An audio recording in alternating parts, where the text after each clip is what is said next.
En 1918, à l'issue de la Première Guerre mondiale, 80 000 soldats venus des colonies ne rentreront jamais, tués dans les tranchées ou disparus dans le fracas des obus.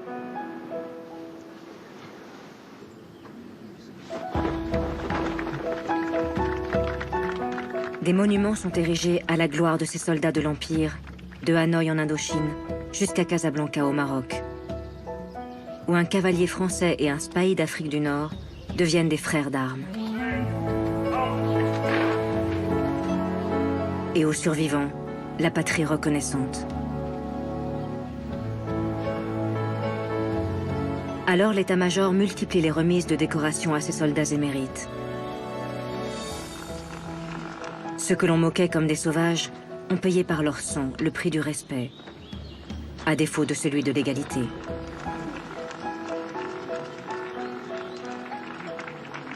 Même Félix Mayol, la star d'avant-guerre, ne se moque plus de la cabane bambou. Parmi les Sénégalais qu'on fit venir pour la revue, jour du 14 juillet se trouvait la chose connue. Un grand gaillard à la peau noire, fondant comme l'ivoire. Je vais vous conter son histoire dans cette chanson. Il raconte désormais l'histoire d'un tirailleur à la peau noire comme l'ébène, qui séduit par sa beauté. En se promenant un matin au coin de la rue du 4 septembre, il connut un petit trottin aux cheveux dorés comme l'ambre. Ils s'aimèrent toute une semaine, mais le turco pas de veine, reparti pour la terre africaine, ce fut déchirant. Et la blonde enfant disait en pleurant, il s'appelait Boutou Badabou. Un homme de couleur, et c'est une révolution pour l'époque qui fait tourner les têtes des femmes françaises. Les femmes sont folles de lui. Et ce qui me désole, c'est qu'aujourd'hui, celles de tambour, tout doivent faire jour avec le double.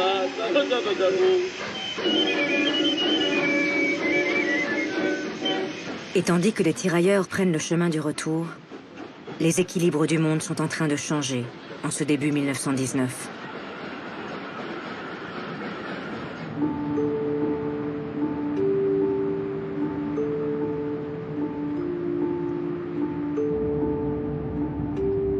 Lorsque le président américain Woodrow Wilson arrive en France pour participer aux négociations de paix, il est accueilli par une foule enthousiaste dans les rues de Paris, en l'honneur du sacrifice des soldats américains.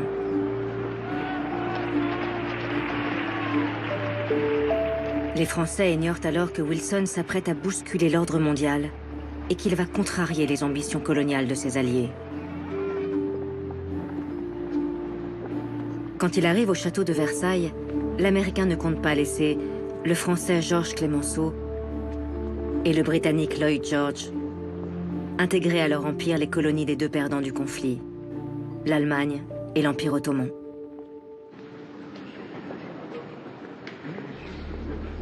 Dans la Galerie des Glaces, Wilson crée la surprise en imposant l'idée d'une société des nations qui devra veiller à la concorde internationale.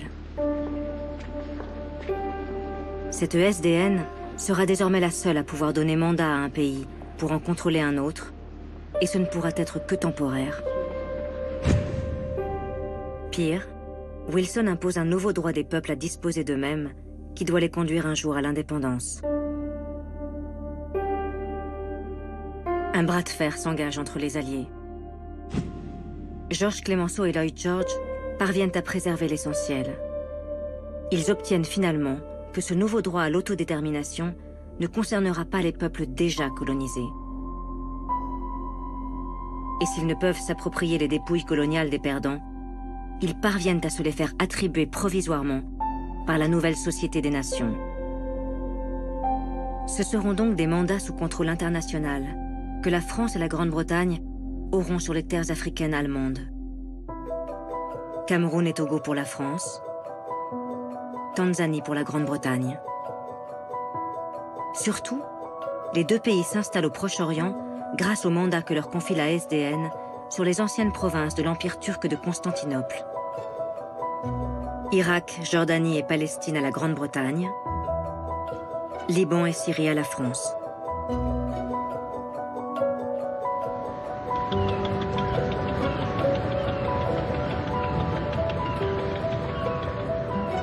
Et voici le général Gouraud, qui en 1920 débarque au Liban pour diriger le mandat français.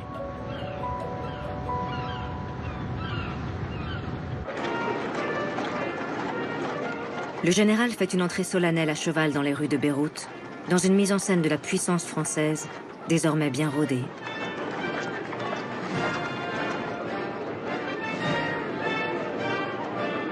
Si les Libanais applaudissent le représentant de la France, c'est notamment parce que les Maronites, la communauté chrétienne du pays, célèbrent la fin de la domination turque sur le Liban, et surtout parce qu'ils comptent sur les Français pour éviter de tomber sous une autre domination, celle des Syriens de Damas et de leur chef, l'émir Faisal. L'émir a joué un rôle important pendant la guerre, s'alliant aux Anglais pour chasser les Turcs de Damas. C'est sœur Laurence, connue sous le nom de Laurence d'Arabie, qui a servi d'intermédiaire avec Faisal pour lever une armée arabe contre l'Empire de Constantinople. En échange, Laurence avait promis à Faisal la création d'une grande Syrie indépendante englobant le Liban.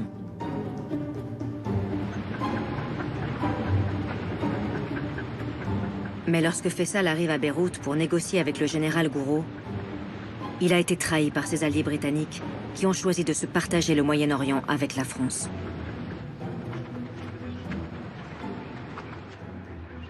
Faisal et les Syriens tenteront bien de résister. Mais ils sont balayés en quelques jours par l'armée française. Et Faisal devra s'exiler en Jordanie.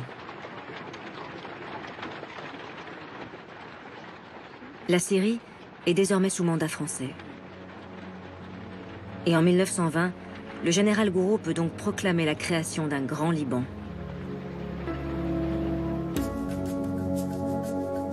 À la province de Beyrouth, Gouraud ajoute la province de Tyr au sud et celle de Tripoli au nord. Surtout, il ajoute la plaine céréalière de la Bekaa vers l'intérieur de la Syrie. La France vient de créer de toutes pièces un État politiquement sûr et économiquement viable.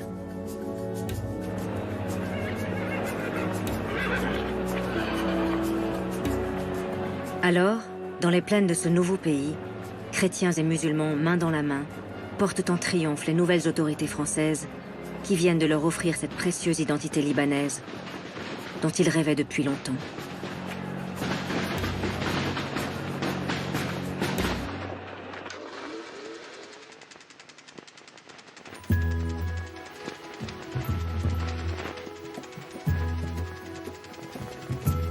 L'Empire français, le deuxième au monde après celui des Britanniques, vient d'atteindre son apogée territorial. Avec le Liban, la Syrie, le Cameroun et le Togo, jamais le domaine colonial de la France n'avait été aussi étendu.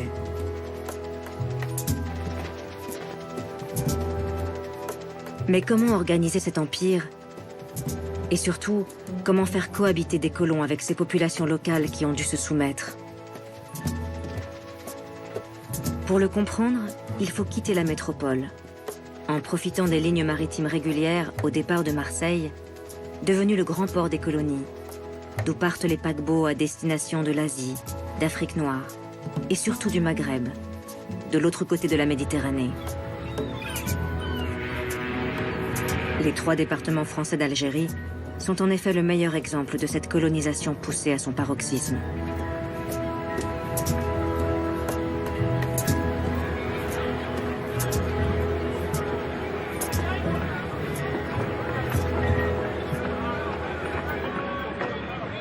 Seule colonie de peuplement de l'Empire, l'Algérie compte en 1920 près de 800 000 Français pour 5 millions d'Algériens musulmans. Parmi ces Français, 120 000 Juifs d'Algérie, devenus citoyens de la République depuis 1872. À Alger, ces Européens vivent dans les quartiers de Bab el-Oued, en bord de mer, ou le long de ce port de commerce qui fourmille d'activités. Au fur et à mesure du développement de la ville par les Français, une véritable ségrégation géographique s'est organisée entre les communautés.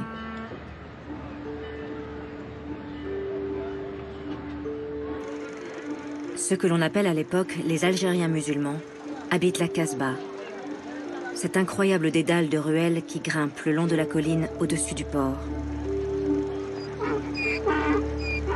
Une Casbah que les cinéastes amateurs aiment filmer, tant elle témoigne du profond décalage qui existe entre les communautés.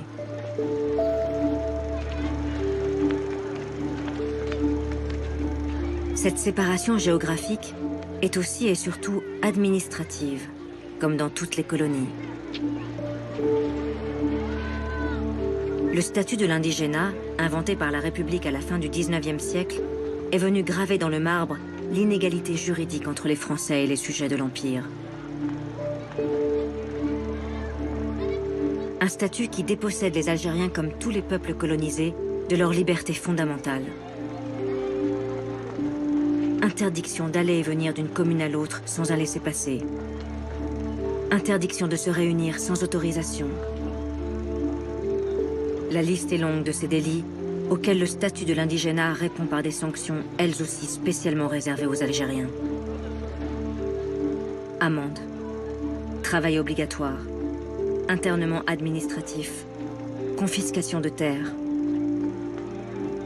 Des punitions qui ne permettent aucune défense, ni aucun recours.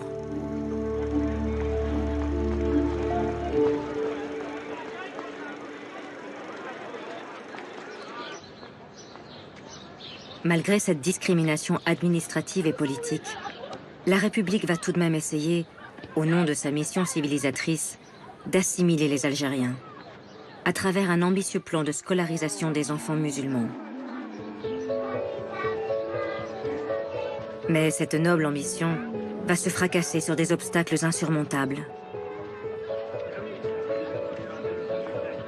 Les premiers à refuser d'envoyer leurs enfants sont les musulmans eux-mêmes, pour qui l'école de la République, c'est surtout celle de l'occupant. Pas question de trahir sa culture et sa religion. Et pour ceux qui acceptent de jouer le jeu de l'école française, l'expérience se transforme vite en malaise diffus. Un malaise dont témoigne l'Algérien Sadek Adjerès, futur militant nationaliste qui se souvient de l'enseignement qu'il a reçu à Tizi Ouzou.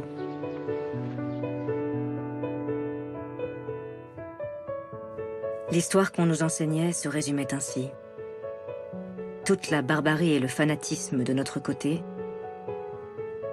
tout l'héroïsme, toute l'humanité du côté des Français et de leur système.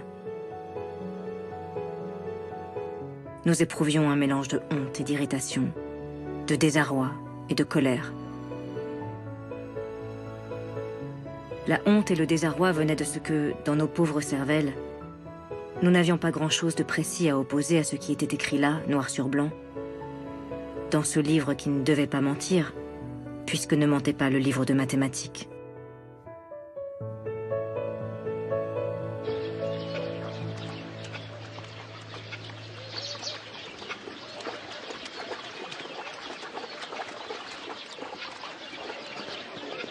Si les Algériens ne veulent pas de l'école française, c'est surtout le refus des colons qui va condamner l'ambition scolaire de Paris. Les colons s'opposent à la construction d'écoles dans leur village, de peur que l'éducation des Algériens ne signifie se mettre demain un revolver sur la tempe.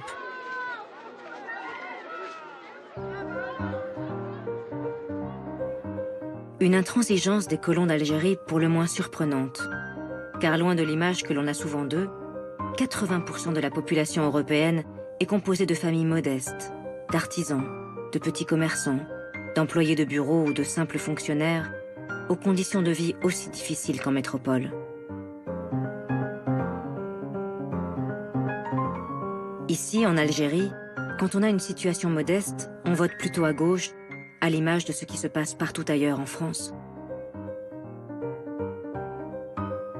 Ce qui fait la spécificité de la vie coloniale, c'est que ces modestes Français sont ici parmi les 20% les plus riches de la population. Pour eux, demeure ainsi le sentiment d'appartenir à la classe dominante, et il ne peut être question pour rien au monde que cela change.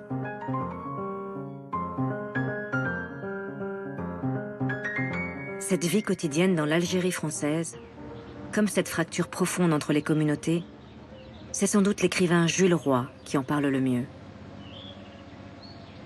Celui qui obtiendra le Grand Prix de l'Académie française sera, à la fin de sa vie, un fervent défenseur de la décolonisation de l'Algérie, où il est né en 1907.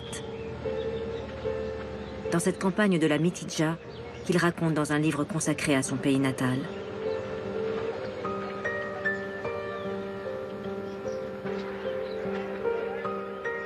Mon origine profonde s'enracine à Sidi Moussa, un petit village de colonisation construit sur un carrefour de route, avec son église minuscule, son bistrot, son école, sa poste et ses maisons en tuiles rondes.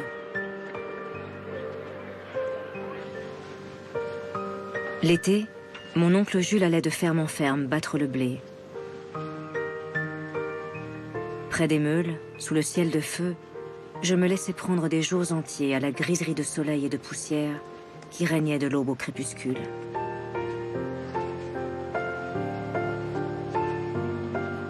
Et j'eus le droit de raconter l'image qu'il avait enfant de ces Algériens qu'il côtoyait au quotidien.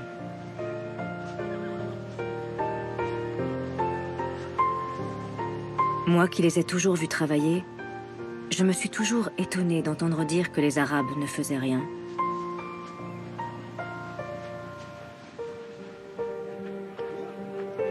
Ce que je savais, parce qu'on me le répétait, c'était qu'ils étaient d'une autre race que moi, inférieure à la mienne. Nous étions venus défricher leurs terres et leur apporter la civilisation, me disait-on, en me rappelant sans cesse, ce sont des gens qui ne vivent pas comme nous. Cette phrase jetait en réalité un voile pudique sur leur pauvreté. Ce qui était une grande et profonde misère n'était soi-disant qu'un refus de coucher dans des lits ou d'habiter des maisons bâties en dur. Je le croyais volontiers, et du coup, leur état ne pouvait m'émouvoir. Ce fut un grand étonnement pour moi, quand je m'aperçus peu à peu qu'ils étaient des hommes semblables à nous, qu'ils riaient, qu'ils pleuraient, qu'ils étaient capables de sentiments nobles comme la haine ou l'amour, la jalousie ou la gratitude. Malheureusement, mes compatriotes français d'Algérie, qui ne sont pas méchants, n'ont toujours pas fait la même découverte que moi.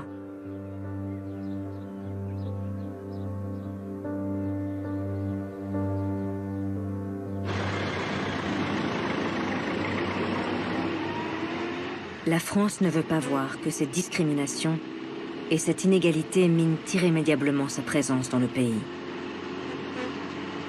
Et tout à son obsession civilisatrice, la République modernise l'Algérie à marche forcée, avec la construction de 15 000 kilomètres de routes, de centaines de ponts et de voies de chemin de fer, qui doivent permettre de traverser l'immense pays.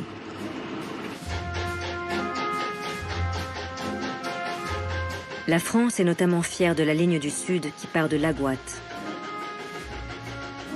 Un train qui chemine à travers des zones dépeuplées et arides pour s'arrêter à Tougourt, aux portes du Sahara.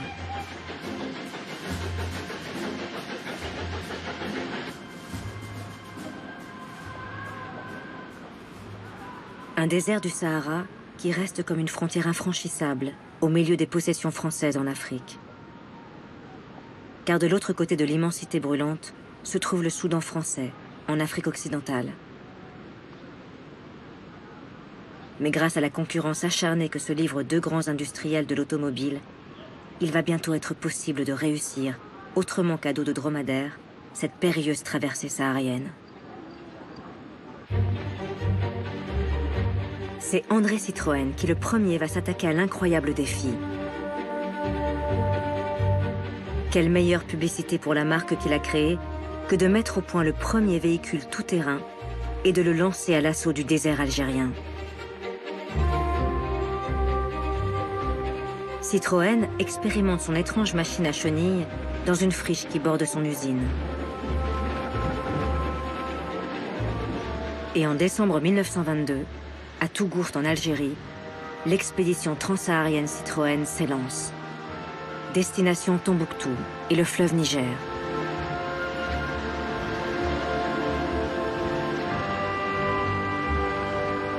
« 3200 km en 8 étapes à travers les dunes de sable d'un Sahara hostile. Après 22 jours, l'équipée Citroën atteint la mystérieuse et mythique Tombouctou. Pour la première fois, des hommes motorisés ont relié l'Algérie au Soudan français.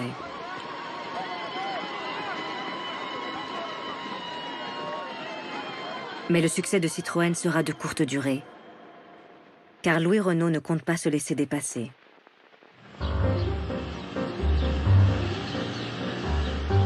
Il met donc au point un véhicule de 10 chevaux à 6 roues qui part à l'assaut du Sahara en 1924 au départ de Colomb-Béchar. Plus solide, plus rapide, les 10 chevaux de Renault atteignent Gao au Soudan en quelques jours à peine.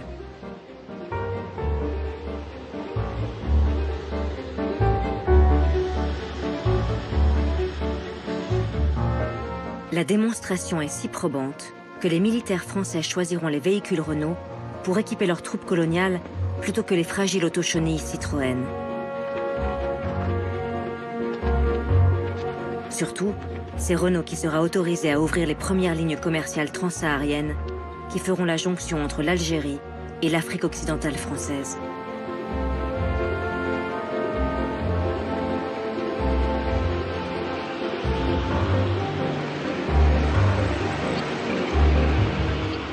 Mais pendant que les explorateurs Renault paradent dans les rues d'Alger, André Citroën est déjà en train de préparer sa revanche. C'est lui qui va gagner la bataille de la communication grâce à une idée folle. Traverser cette fois le continent africain tout entier. Une épopée humaine sans précédent de 20 000 km qui prend le nom de Croisière Noire. L'expédition embarque bien sûr un cinéaste dans ses bagages, Léon Poirier.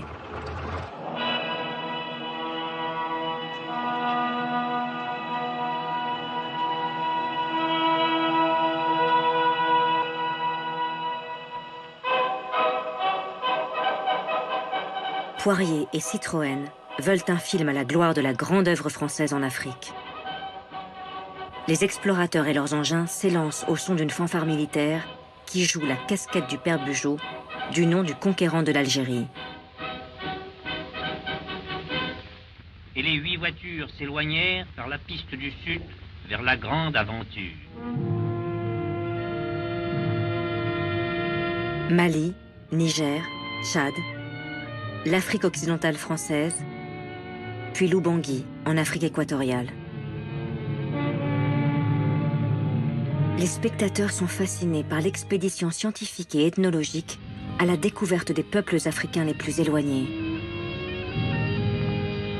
C'est un peu plus loin, au cours d'une reconnaissance au cœur même de la forêt vierge, que la mission découvrit l'état le plus primitif de la vie humaine. Cet étrange petit binôme était un mamouti ou pygmée, être humain dont la taille ne dépasse pas 1,30 m.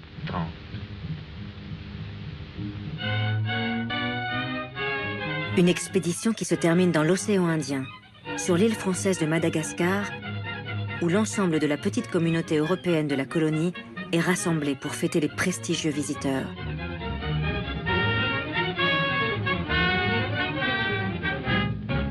Des visiteurs qui, comme il se doit, fleurissent pour la séquence finale du film de Poirier, la statue du général Gallieni, qui avait imposé dans le sang le drapeau français à Tananarive.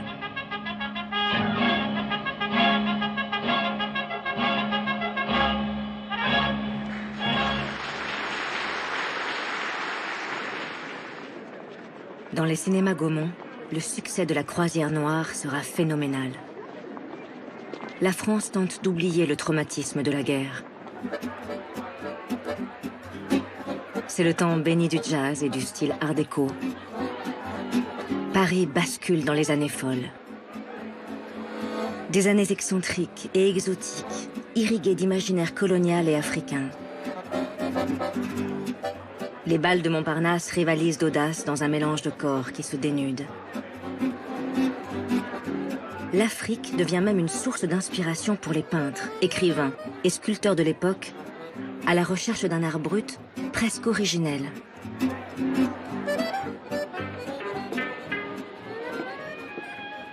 l'américaine Joséphine Baker est la première artiste noire à triompher sur les planches avec sa revue Nègre et son Charleston.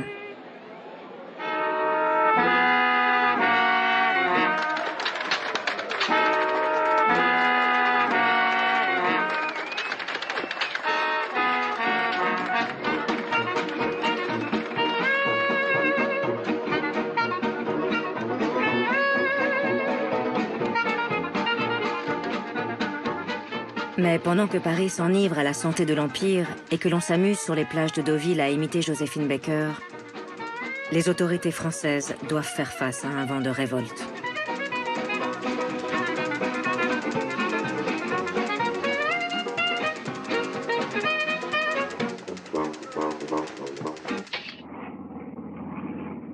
Cet empire que la France veut croire tout-puissant va tout à coup être fragilisé dans plusieurs territoires.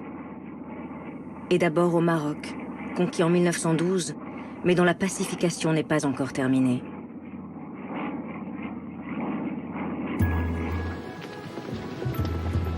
Au lendemain de la guerre, le maréchal Lyautey avait engagé une ambitieuse politique de transformation du royaume chérifien. À Casablanca, le résident français peut contempler fièrement son œuvre. À côté de l'ancienne Médina et de ses remparts, le bâtisseur a construit une nouvelle ville, avec ses immeubles à l'architecture moderne et ses grandes avenues tracées par les Français.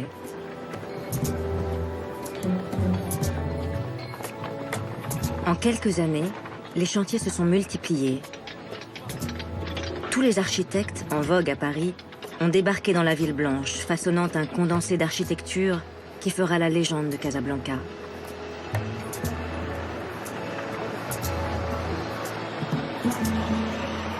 Et ce qu'il a entrepris à Casablanca, Lyautey l'a aussi réalisé à Rabat, la capitale, comme à Marrakech, la perle du Sud, ou encore en imaginant le port de Kénitra, dont il a signé en personne les plans de la nouvelle ville.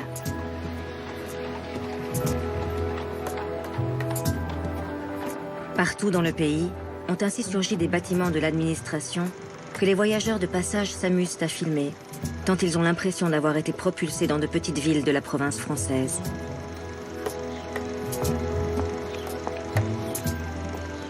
Le bâtisseur est obsédé par son royaume, dont il rêve de façonner chacune des routes, des villages ou des champs. Sa stratégie est celle de la tache d'huile civilisatrice qui doit se répandre dans tout le pays.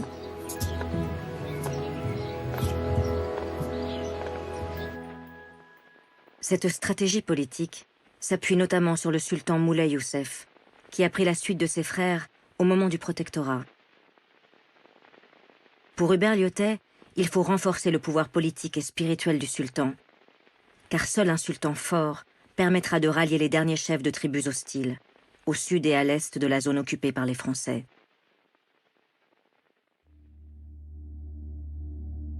Lyautey en est certain. La pacification du royaume sera définitivement acquise très bientôt. Mais le subtil équilibre, patiemment élaboré par le maréchal, va soudainement être mis en péril par une révolte dans les montagnes du Rif.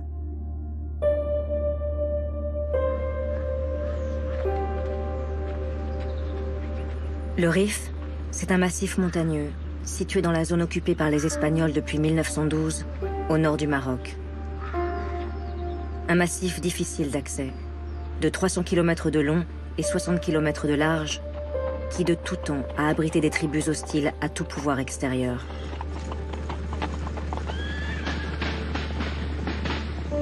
C'est au cœur de ce massif montagneux qu'Abdelkrim el-Khattabi, avec à peine 3000 hommes, met en déroute en 1921 l'armée espagnole, avant de proclamer l'indépendance de la République islamique du Rif.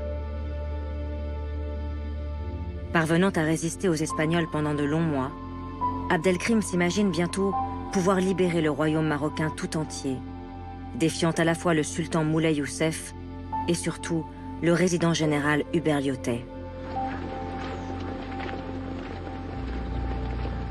Lyautey n'a pas senti venir le danger, préférant voir dans l'échec des Espagnols la confirmation de sa propre réussite. Mais cette fois, les troupes d'Abdelkrim menacent sérieusement la ville de Fès, et le gouvernement à Paris perd patience. Lyautey a trop tergiversé. Il n'est plus l'homme de la situation.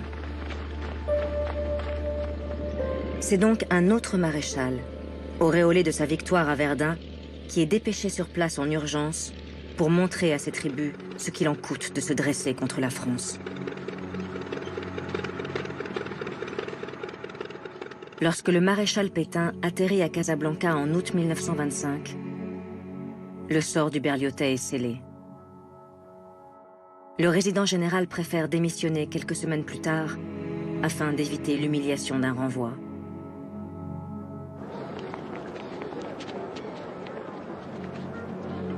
À son départ du royaume, une foule compacte et silencieuse accompagne Hubert Lyautey sur le port de Casablanca pour un dernier adieu.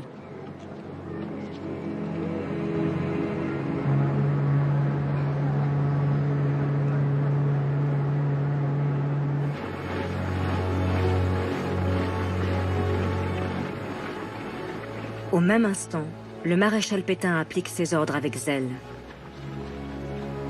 Le gouvernement vient de s'engager dans une guerre d'ampleur, mobilisant jusqu'à 300 000 soldats français qui s'ajoutent aux 100 000 Espagnols pour partir à l'assaut du Rif marocain.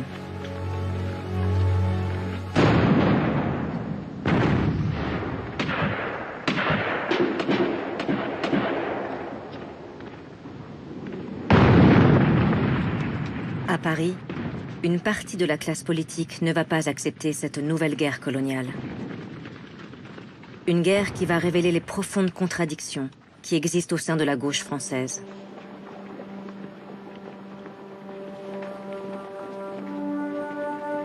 Car c'est le même gouvernement du cartel des gauches qui lance les armées françaises au cœur du Maroc et qui a fait entrer lors d'une impressionnante cérémonie les cendres de Jean Jaurès au Panthéon. Jaurès, celui qui dans des discours enflammés était justement le plus violent pourfendeur de la première intervention française au Maroc en 1912. Pour les radicaux qui dirigent le gouvernement avec le soutien des socialistes de la SFIO, cet hommage national à Jaurès, assassiné en 1914, était pourtant le meilleur symbole possible du rassemblement de la gauche.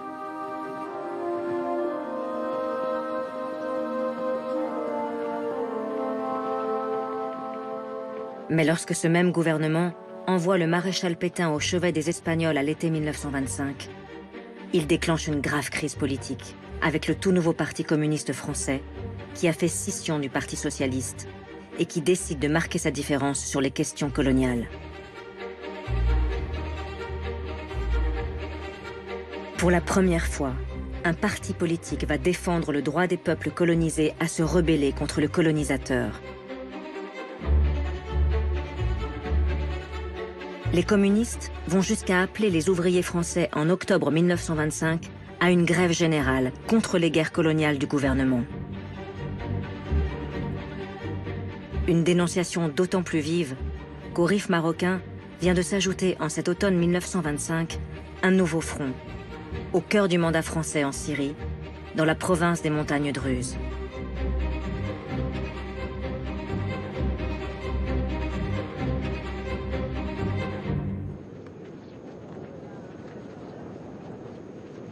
Cette fois, c'est l'incompétence des administrateurs militaires qui a déclenché l'incendie. La communauté druze, fière de ses coutumes et des spécificités de sa religion musulmane, s'est en effet enflammée lorsque le jeune capitaine Carbillet a été nommé pour occuper la maison du gouverneur qui trône au sommet d'une colline caillouteuse et désertique. Malgré sa volonté de développer la région, l'officier est autoritaire et brutal, et il n'a que faire des traditions locales. Il devient très vite la bête noire des grandes familles, comme la famille El Atrache, qui structure la vie de la communauté depuis des siècles. Une incompréhension des militaires français à laquelle les Druzes sont à nouveau confrontés lorsqu'ils tentent de se plaindre auprès du haut-commissaire français au Levant, le général Saraï. Saraï est un officier à l'ancienne, attaché à la laïcité, qui ne veut pas comprendre ces territoires multiconfessionnels où les religions jouent un rôle essentiel. Le général ne prendra même pas la peine de recevoir la délégation druze.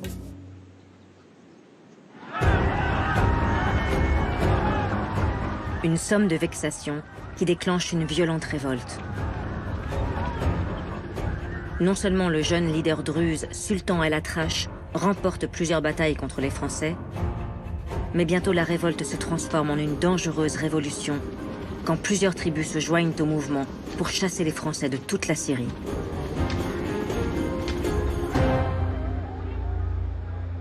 Les rebelles atteignent bientôt Damas. Alors, le général Gamelin, envoyé sur place pour mater la révolte, choisit la politique du chaos.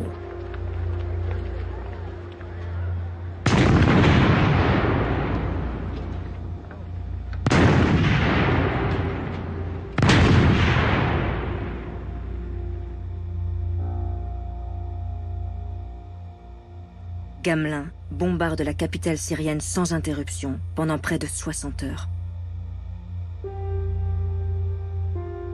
Après 3 jours, il ne reste rien des quartiers de Damas qui abritaient les rebelles.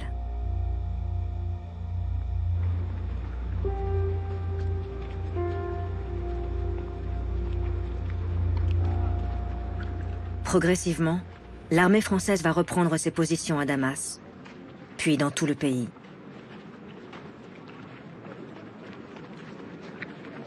C'en est bientôt fini de la grande révolte syrienne qui a fait vaciller le mandat français.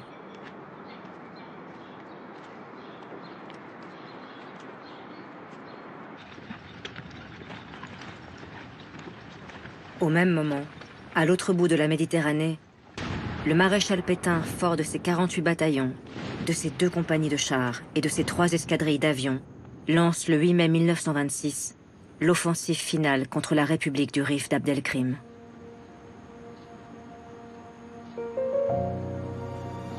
Des villages entiers sont détruits. Des bombes asphyxiantes ont été larguées par l'aviation. Des milliers de civils ont été tués pendant l'offensive franco-espagnole.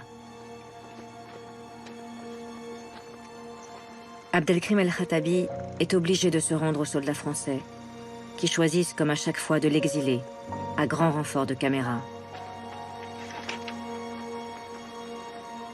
Le Rifin et sa famille prennent la direction de l'île française de la Réunion, à des milliers de kilomètres de leurs montagnes marocaines.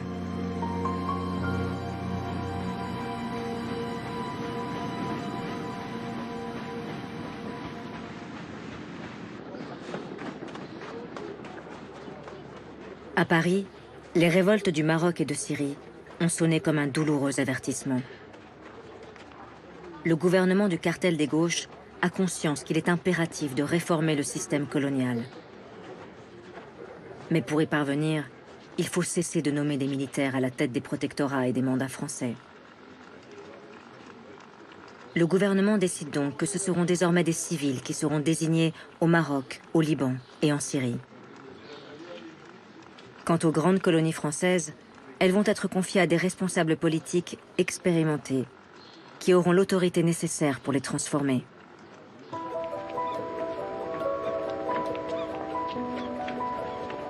C'est la raison pour laquelle le vice-président socialiste de la Chambre des députés, Alexandre Varenne, fondateur du journal La Montagne, embarque à Marseille à l'automne 1925 pour rejoindre le poste de gouverneur général de l'Indochine.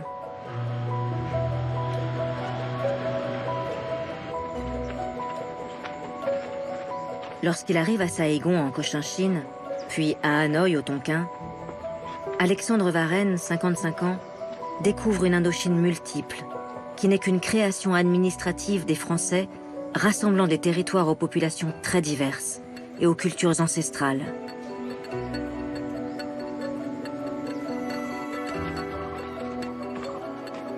Au Cambodge, le nouveau gouverneur admire les impressionnantes ruines d'Angkor, cette cité antique que les archéologues européens sont en train de faire peu à peu surgir de la jungle.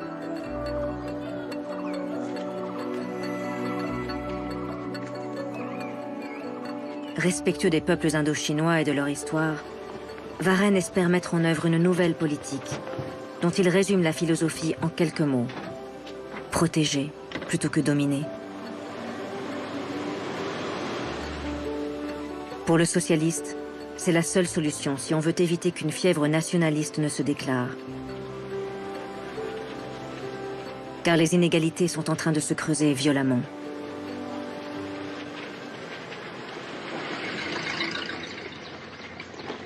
Tout le pouvoir politique et économique est en effet dans les mains des 25 000 Français présents sur place, tandis que les 19 millions d'Indochinois sont maintenus dans une situation de soumission.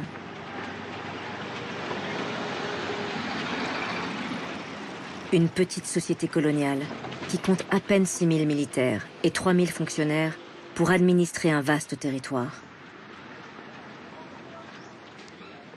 Le reste de la communauté française est composé de colons qui profitent des richesses de la perle de l'Empire.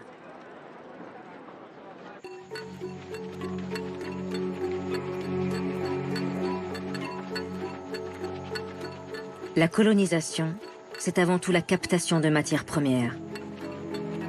Les colons, ce sont ceux qui investissent et organisent cette captation. En Indochine, la pierre angulaire de ce commerce est le port de Saïgon, édifié comme toute la ville par les Français, et d'où partent par bateau les millions de tonnes de riz, de caoutchouc et de charbon qui sont expédiés vers la métropole.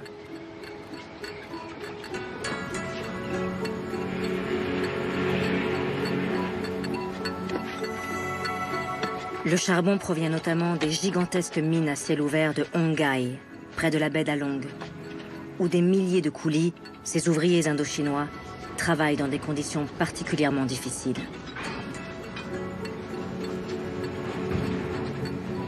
Pour augmenter la rentabilité du site, les Européens ont mécanisé la récupération du minerai dans un impressionnant et incessant balai.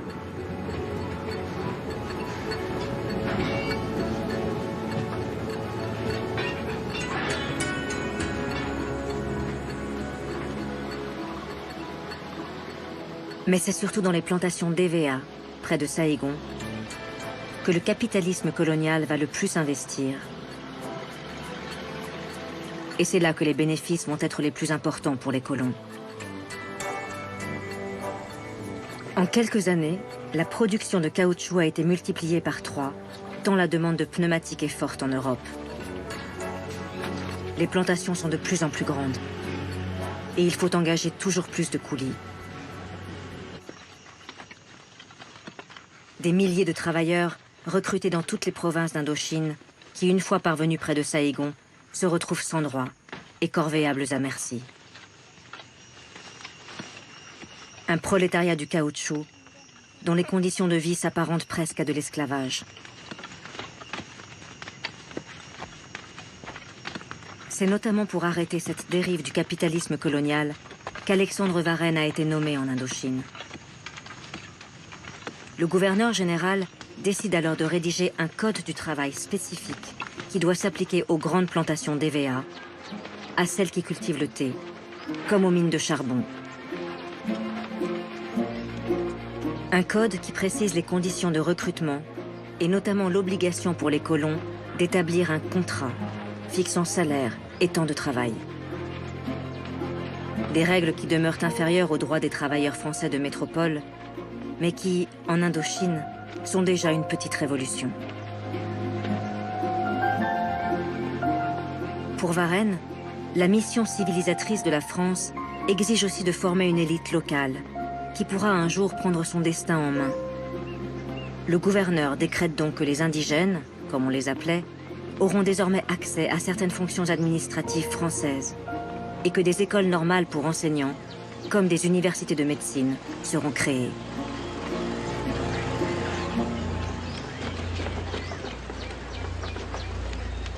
Mais les bonnes intentions du nouveau gouverneur vont se heurter à un mur d'incompréhension. La communauté française d'Indochine, qui représente à peine un habitant de la péninsule sur 1000, ne va pas accepter les modestes réformes d'Alexandre Varenne. Les colons ne supportent pas les nouvelles règles qui protègent leurs employés. Surtout, Les Français, qu'ils soient colons ou modestes fonctionnaires, refusent avec véhémence les initiatives de Varenne qui visent à donner plus d'autonomie aux Indochinois. Ce qui, dans leur esprit, ouvre la porte à l'insupportable idée d'indépendance. Des campagnes d'une très grande violence visent le gouverneur général, que l'on cherche à faire passer pour un politicien corrompu, pour un trafiquant d'opium ou pour un fou dangereux qui menace les intérêts français.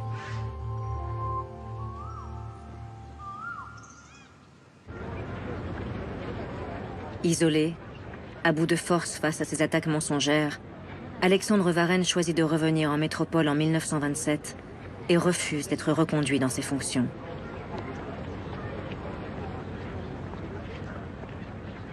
Le socialiste a certainement compris avant les autres qu'il était désormais impossible de réformer le système colonial de l'intérieur, tant le lobby des colons est puissant, que ce soit à Alger, à Hanoï, comme dans tout l'Empire français.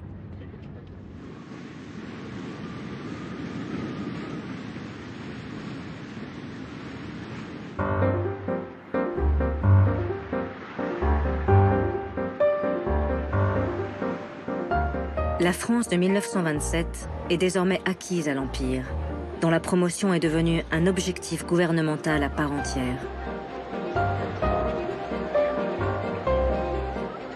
Les adultes des années 20, qui enfants avaient été bercés par les conquêtes coloniales françaises, découvrent maintenant la part importante que prend l'Empire dans l'économie du pays.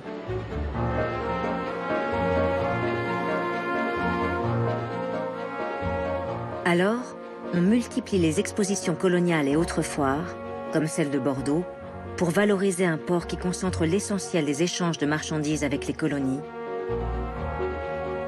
ou l'étonnante exposition de Marseille, ville-monde, d'où partent et arrivent les lignes régulières qui parcourent le domaine colonial français.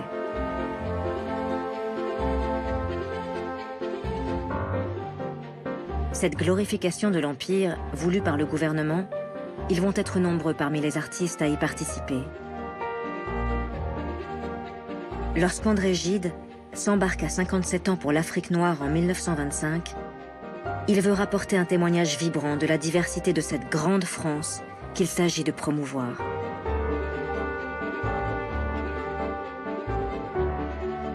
Tout au long de son périple, André Gide rédige le journal de bord d'une aventure humaine et littéraire qui va le bouleverser.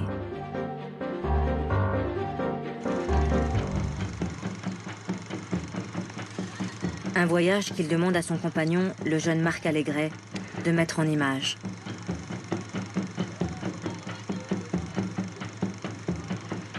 Ce premier film, Voyage au Congo, qu'il réalise à 26 ans, fera de Marc Allégret un cinéaste. Une œuvre dans l'esprit de l'époque, très ethnographique et uniquement dédiée à la découverte des différentes tribus, de leurs danses et de leurs coutumes ancestrales.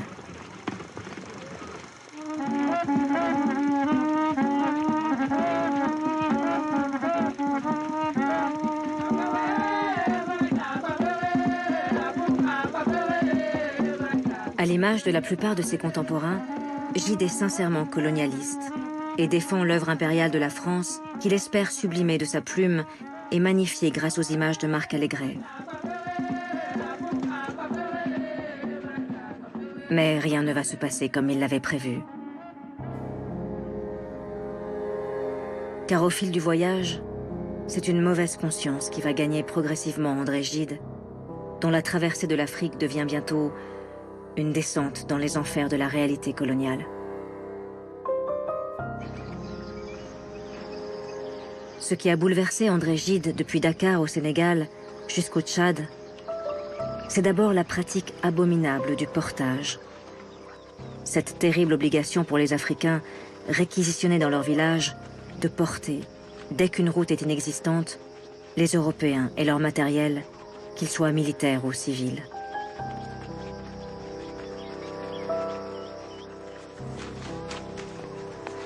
Et lorsque Gide est arrivé plus au sud, en Afrique équatoriale, il a été effaré, comme Pierre Savorgnan de Brazza 20 années plus tôt, par la généralisation du travail forcé au bénéfice de sociétés privées qui, quand elles payent ceux qu'elles exploitent, ne le font qu'avec quelques grammes de sel.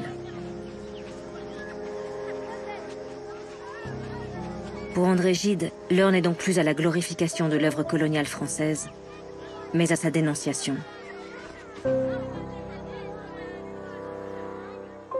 Quel démon m'a poussé en Afrique? J'étais tranquille. À présent, je sais et je dois parler. C'est un régime qui est en cause. Un régime abominable qui encourage et favorise les pires abus. Qui ruine un vaste pays. Qui asservit et exténue tout un peuple.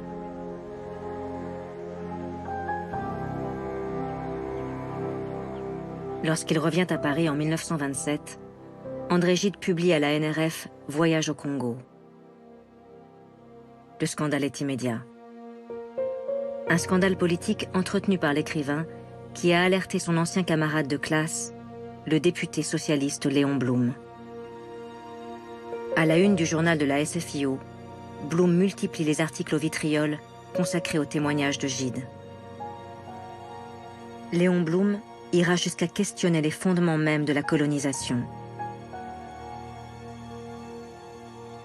Rien ne sera possible tant qu'on ne se sera pas attaqué à la base de la colonisation et avant tout à l'idée d'infériorité des races qui justifie le droit que prend le blanc de réquisitionner le noir à son service.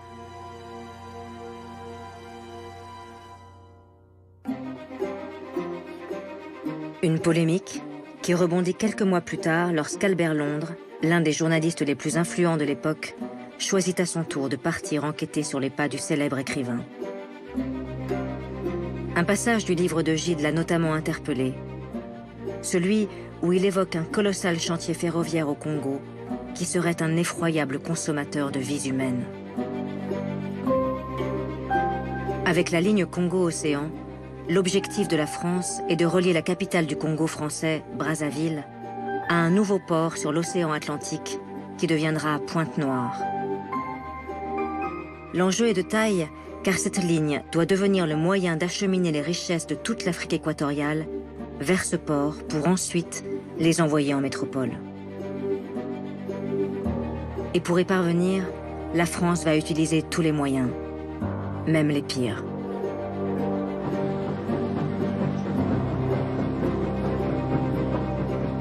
C'est la compagnie privée des Batignolles qui a obtenu la partie du tracé la plus délicate, à travers le Mayombe, un massif forestier tropical instable qu'il faut traverser sur 90 km.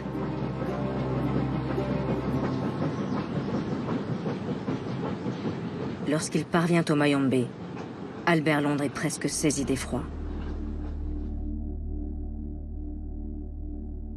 J'arrivais au sentier de fer. Là, 300 noirs des Batignolles frappaient des rochers à coups de marteau.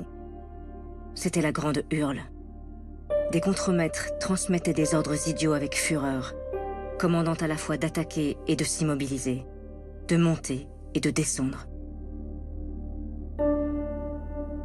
J'ai déjà vu construire des chemins de fer.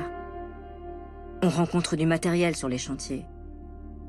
Ici, que des noirs. Le noir remplace la machine, le camion, la grue et pourquoi pas l'explosif. Rien d'étonnant pour le reporter que ce chantier soit devenu le plus meurtrier de l'époque. Car la traversée du Mayombe provoque une véritable hécatombe. 1300 morts en 1925, 2500 en 1926, 2900 en 1927 et autant en 1928.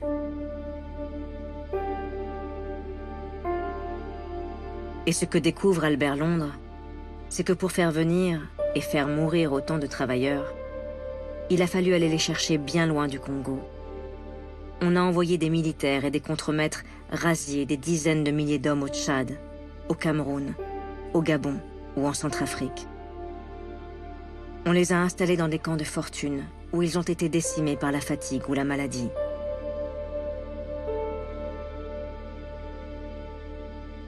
On considérera que plus de 20 000 Africains sont morts lors de ce colossal chantier ferroviaire.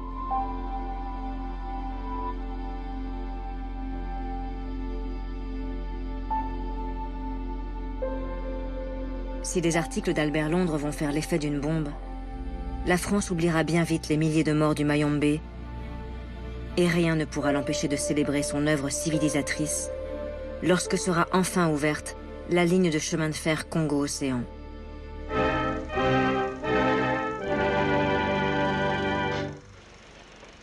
C'est une grande œuvre coloniale française qui vient d'aboutir.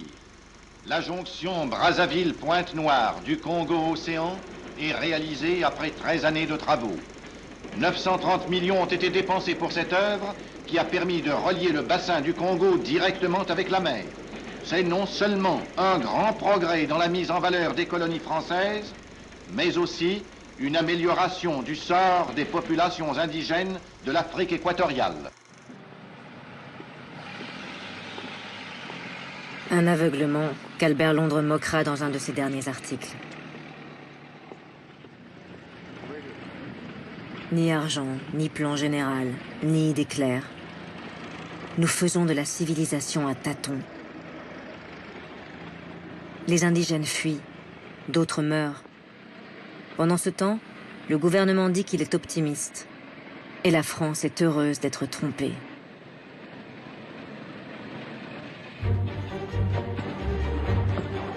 En ce début des années 30, la France veut en effet se donner l'illusion que l'Empire, c'est la gloire d'aujourd'hui et la sécurité de demain. Alors, après des années de préparation, le pays s'apprête à célébrer ses colonies. Au cœur du bois de Vincennes, un gigantesque chantier occupe des milliers d'ouvriers. C'est le maréchal Lyautey, le bâtisseur à la réputation flamboyante, qui a été chargé d'organiser cette ode à la mission civilisatrice de la France. Pour Lyautey, cette exposition est son véritable bâton de maréchal, venant couronner une vie entière consacrée à l'Empire français.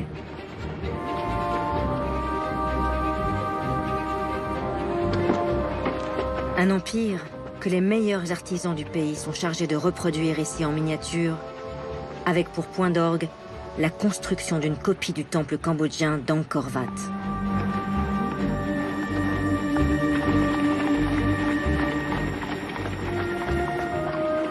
Et le 6 mai 1931, le président de la République Gaston Doumergue, accompagné du maréchal Lyautey, inaugure la plus belle et la plus grande exposition coloniale jamais imaginée.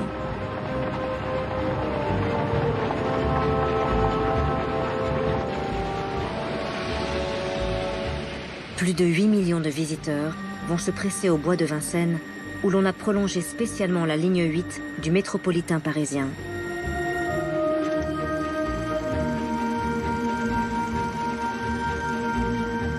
Et voilà les Français, armés parfois de petites caméras, qui découvrent époustouflés ces territoires mystérieux de l'Empire que l'on a ici reconstitués avec minutie. Tout a été pensé pour offrir l'image d'un monde colonial idéalisé et parfait, où chacun peut déambuler à loisir d'un continent à l'autre.